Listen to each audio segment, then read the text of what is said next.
புதுச்சேரியில் உள்ளாட்சி தேர்தல் நடத்தக்கோரி ராஜீவ்காந்தி பஞ்சாயத்து ராஜ் சங்கத்தின் சார்பில் அமுதரசன் தலைமையில் புதுச்சேரி 23 தொகுதிகளில் 7 நாட்களுக்கு நியாயப்பாதை யாத்திரை நடத்த முடிவெடுத்து அதன்படி முத்தியால்பேட்டை கடைவீதியில் இந்த பாத யாத்திரை முன்னாள் முதலமைச்சர் நாராயணசாமி அவர்கள், முன்னாள் அமைச்சர் கந்தசாமி அவர்கள் கொடியேற்றி துவக்கி வைத்தனர்.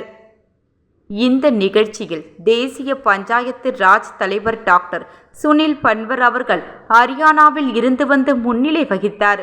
தேசிய செயலரும் புதுச்சேரி பொறுப்பாளருமான கடலூர் ரமேஷ், இனாமுல் ஆசன், முத்தியால்பேட்டை வட்டார காங்கிரஸ் கிருஷ்ணராஜ், ஆனந்த பாபு, ஈரம் ராஜேந்திரன், பொது செயலர் சங்கர், செயலர்கள் PM சரவணன், சூசைராஜ், RGPRS மாநில பொது செயலர் வழக்கறிஞர் சிவசங்கரன், லூர்து மரியநாதன், விமல் பிரசன்னா, பன்னீர்செல்வம், செல்வாம்பிகா, அம்சா ஜெய்சங்கர், ராஜ்பவன் வட்டார காங்கிரஸ் தலைவர் ஜெரால்ட், ராஜமோகன், வழக்கறிஞர் குமரன், டாக்டர் விஜயகுமாரி, ராஜாராம், பிரதீஷ் இருதயராஜ், அருள்ராஜ், பாலாஜி சிலம்பரசன், கோவிந்தன், ஆறுமுகம், காளிமுத்து உள்ளிட்டோர் கலந்து கொண்டனர்.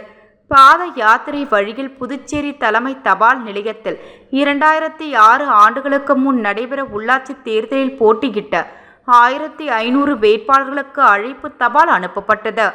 இறுதியில் இந்த பாத யாத்திரை ராஜ்பவன் தொகுதியில் முடிவடைந்தது.